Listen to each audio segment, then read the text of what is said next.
Hello, welcome back to the Fish Locker Workshop. Today we're making crab pots. Now, all over the country there's different styles, different types.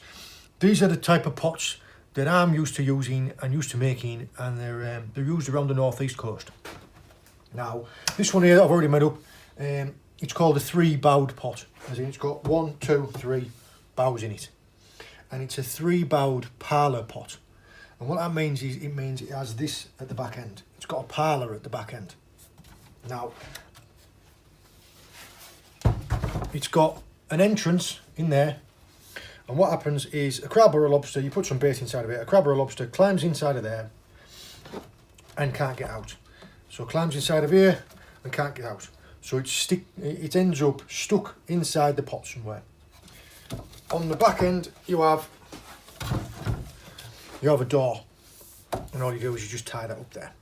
They're dead easy to make, just a bit time consuming. So I'm going to try and quickly run through this in steps. Now, to start off with, you can make them 4-bowed, 5-bowed.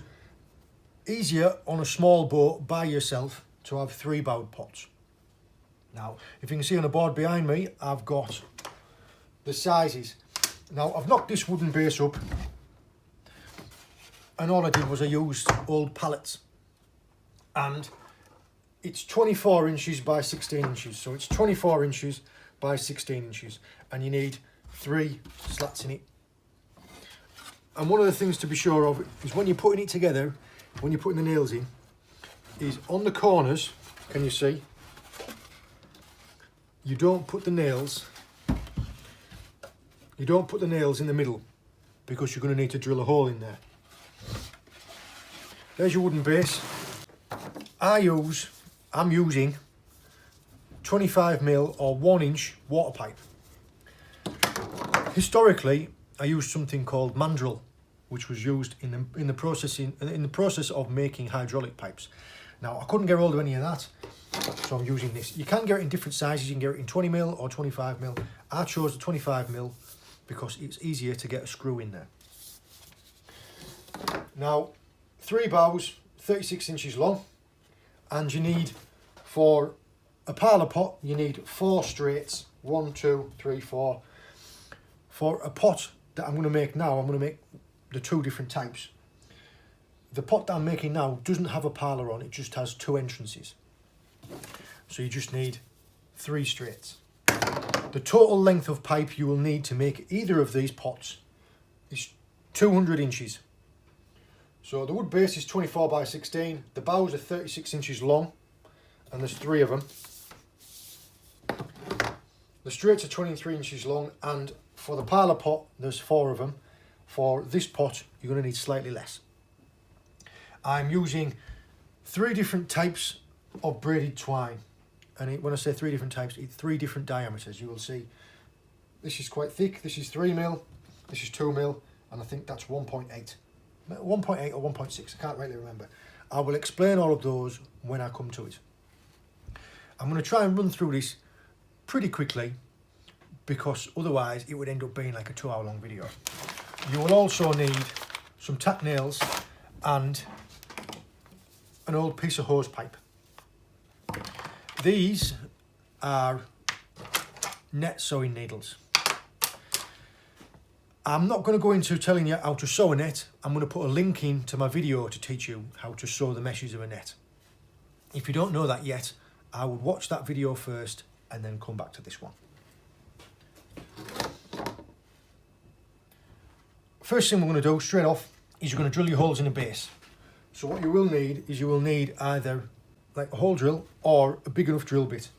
The pipe is 25mm, so you need a 25mm bit, as it shows up there.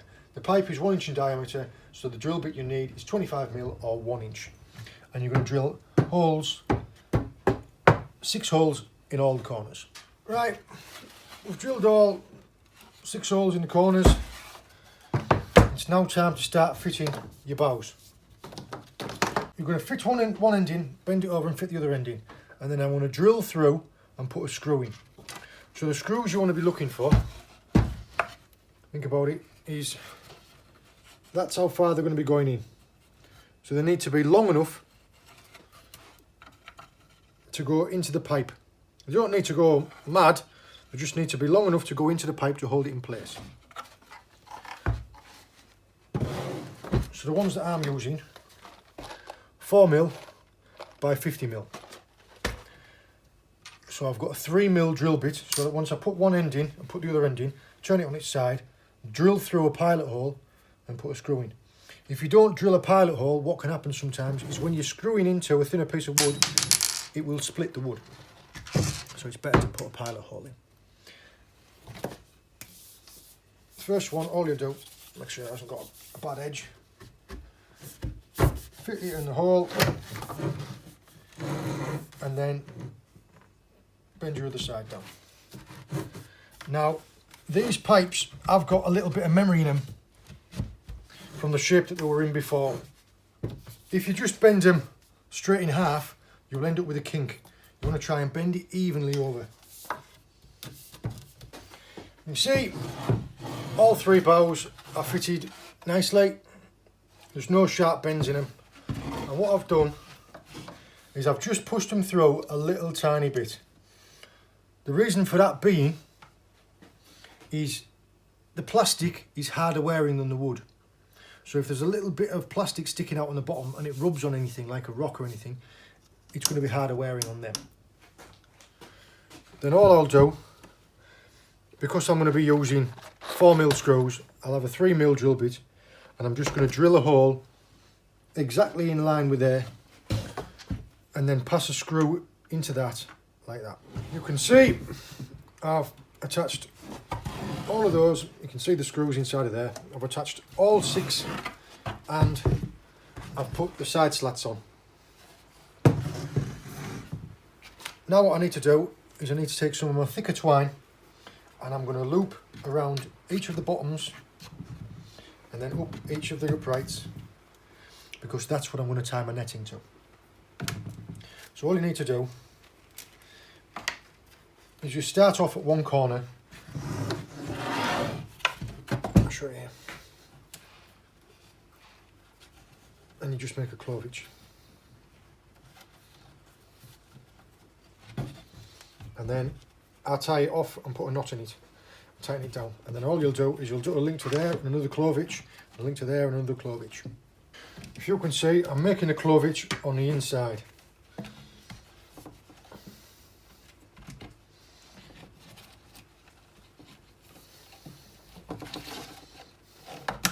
So the clovage knot is on the inside of the bow.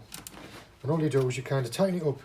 Now it's not bar tight, but also it's not slack, because you're gonna fasten that down eventually. Once you've got a clovage in there, all I do is stick out 1/2 inch to lock it in. Now you can see I've gone all the way around the bottom,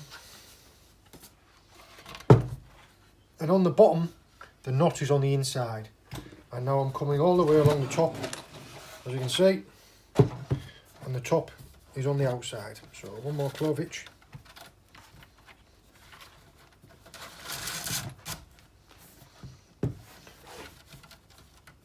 Lock it off with a 1/2 inch and then finish off down on the bottom. There you can see, look,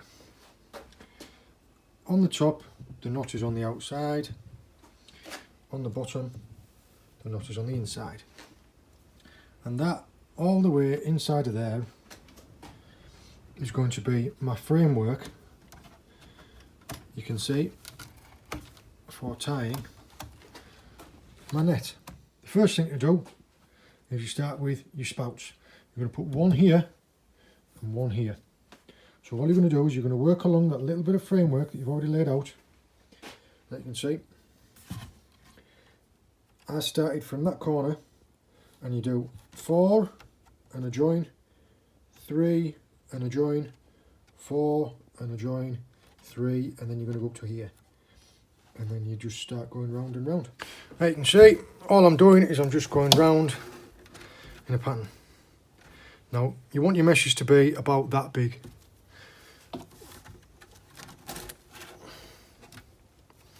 And you do 4 rows. of this thickness line.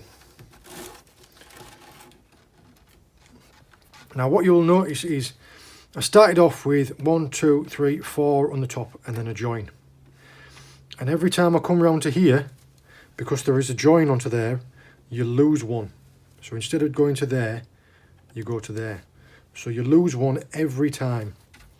So in the 4 rows that I'm going round, I'll end up losing 4 meshes in total, which draws in the net.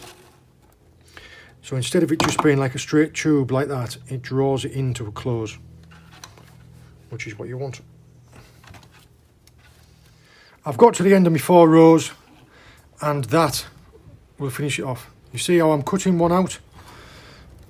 So you're losing another mesh there. And all I'll do is I'll make this last mesh off, and it's time to drop to the smaller diameter twine.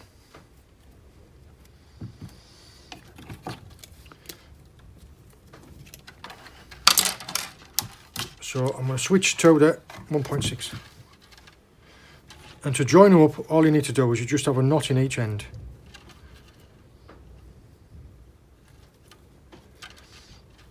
And you just knot it over the top. Just a simple overhand knot.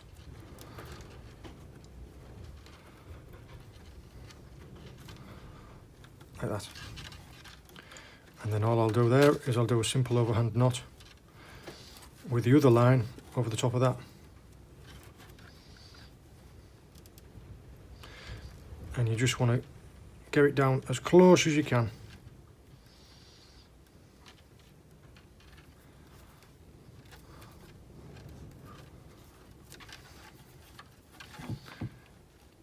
And when you pull them two together,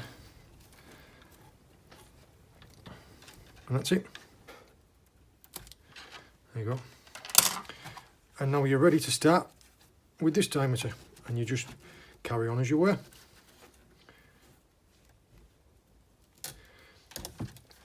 Now what you can do is you can start to gradually make your meshes smaller, which will bring the smout in.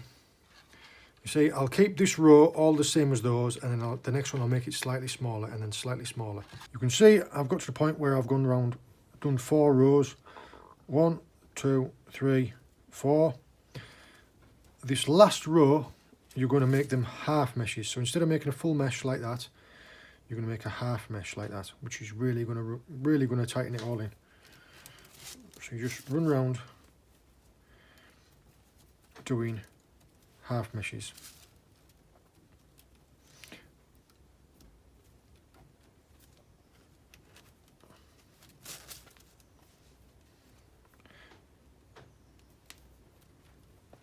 The key is to get them all nice and tight and straight like that.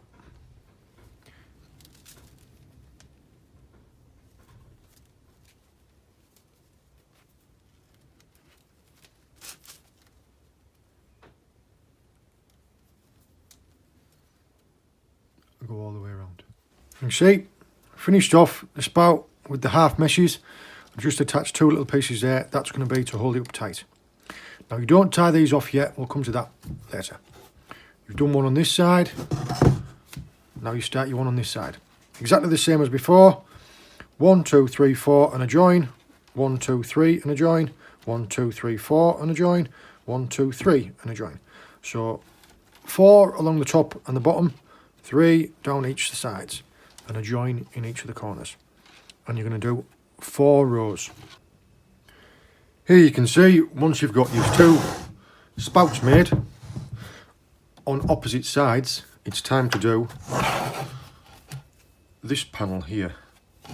Now this panel here is going to be just mesh, and this one here is going to be where your door is.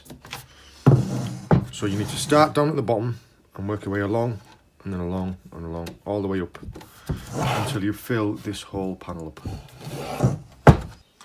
Made up one of the side panels, and all I've done was it's 1, 2, 3, 4, 5, and then just go along, and then clove hitch, then along to a clove hitch, and you just follow it along in a pattern like that.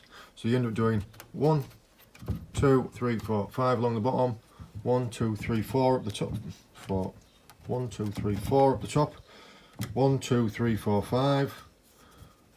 1, 2, 3, 4. You've got one side panelled in, so that means that this side here is going to be the door. Now you can see with this one, the door needs to be sliding on the sides so that you can slide it up, slide it down. So you can't tighten it inside like that. You're going to have to make them, instead of with clove hitches, you're just going to have straight loops round.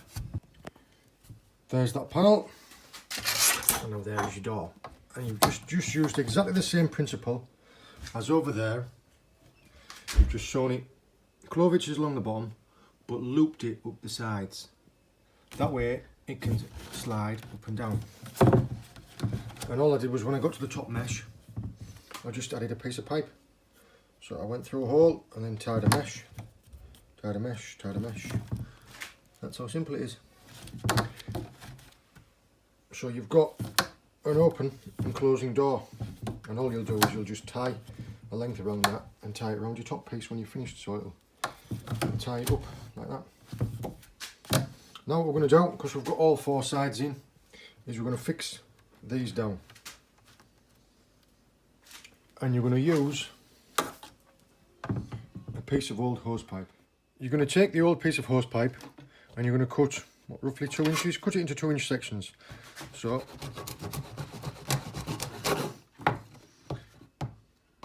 2 inch, something like that. Once you've got yourself a few sections, you're going to use the Stanley knife, and be careful here, you're going to cut it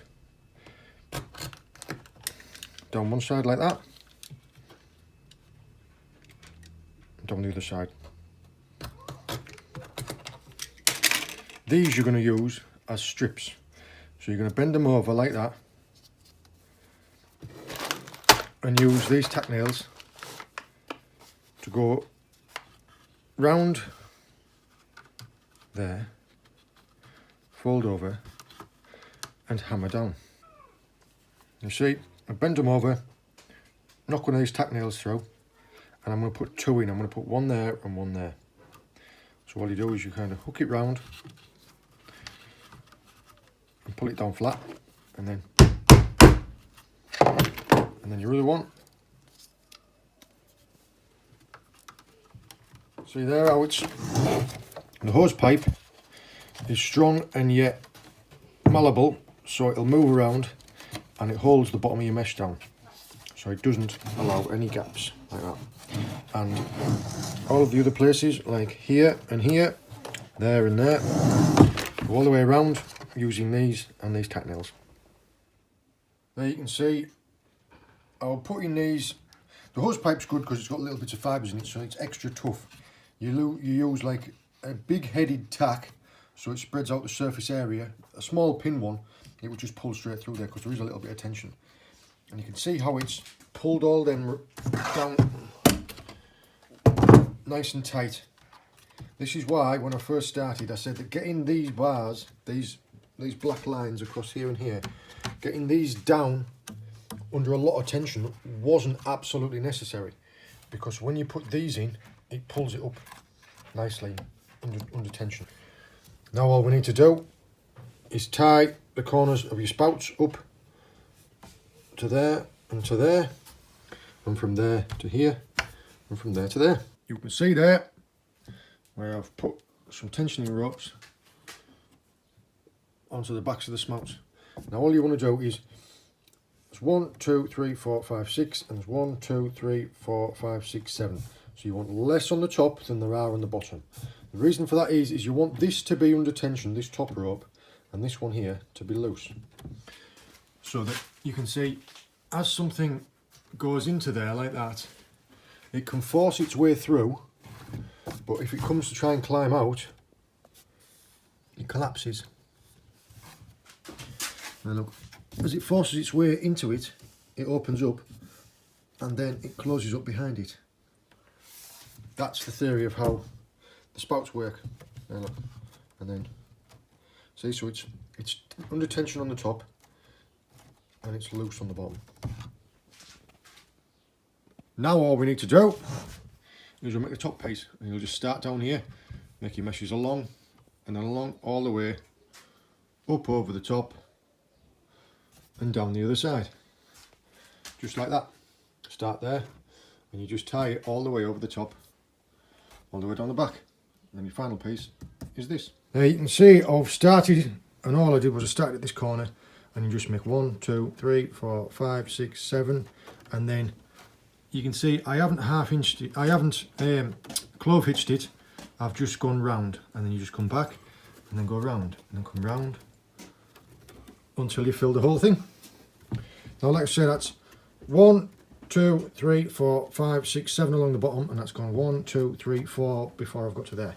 And all I'll do is I'll just carry it up over the top and connect to these, and then to these, and then go down that side until I get to there. So in one piece I'm going to go all the way up over there and down there. You can see there how I've got halfway now, just before I get there, but while I remember, I'm going to get one of these and you're going to knock it in there in the centre, and that is going to be for holding your bait. Now it will make sense in a bit when I show you, but you just want to knock it in straight in the centre below the middle of that. You can see where I knocked that pin in there. All I've done is I've just tied a piece of cord up, clove hitch and back down, so it's doubled over, so you have 2 separate strands. And all I've done is I've tied a knot around it, and you want to tie a second one of those. And all I did was I just tied a clove hitch like that, pulled it tight, and then you tie an overhand knot. Now this is to hold your bait. Now I always knew it's called a snotter. Yeah, not a very glamorous name, but I tell you what, it does work well. And all you do now is you have these 2 little pieces which you can slide up and down, and you get your bait, whatever your bait might be, whether it's a piece of mackerel or a piece of wrasse or anything you want it to be. You put your bait, your piece of fish, in between the gaps like that, and you just slide the pieces together, and it holds it here in the pot. You see, all you've done is you've slid these knots down, you've opened it up, and you've slid whatever you want in. So it could be a piece of flatfish, it could be an old carcass, it could be anything, and you slide the knot down and it locks it there. If you had it near one of the edges, or if you had it inside the pot, a crab or a lobster could take hold of it and could eat it all, whereas here it's suspended and it's stuck and it's not getting out of there. Now look, you can see I've now done the mesh all the way over the top and all the way down the side, and all I've done, look, is you link it through, and you make it all the way along and you link it through till you get to the bottom, where on each one you finish it with a half hitch and then just tie it off at the end. Now that there, I'm going to tie it and then make a double knot. Now all it's time to do is you need to fasten this down like you have done there and there. All the way around now is all held down, now nice and tight. What's left is you're going to make some lashings like this to hold these on. All of this tightens all the meshes up. The final piece is going to be your top piece, which goes on here. And there's the finished pot. You can see I've tightened these down, put the top piece on, that's ready to go. All I'll need to do now is I'll need to put my weights in. Now, pieces of sash weight, pieces of steel, pieces of old chain, anything, all you do is you'll just tie them into the boards down there. These are the 2 types of pots that I use. This one is called a parlour pot because it has 1 entrance and it has a parlour in it. And this one has 2 entrances. Look, there's one there and it has one there. So all I'll do is I'll tie a cord around this door, put my bait into my snotter here, put a cord around my door and tie that up like that, and then tie it up to here. Now you can get any old piece of hawser or piece of rope or a little piece of rubber and wrap them around all of this and all the way down there as protection. so that when it's rolling around in the waves and the rocks and that all on the bottom of the seabed, it doesn't get damaged. Or the pieces on here are sacrificial. What I will need to do is, because as you can see this is dry wood, I will need to sit them to soak. So once I put the weights in, I'll sink them somewhere. I'll tie them off to the back of the boat, or tie them to a jetty or somewhere like that, or buy a pier wall and let them soak in the water for a while. So that all of the air, all of these dry pieces of wood become waterlogged, so they will sink. Otherwise, what you'll end up doing is they won't sink all the way at the bottom, or they might sink and sit upside down. There you are, 3-bowed parlour pot, 3-bowed 2-entrance pot.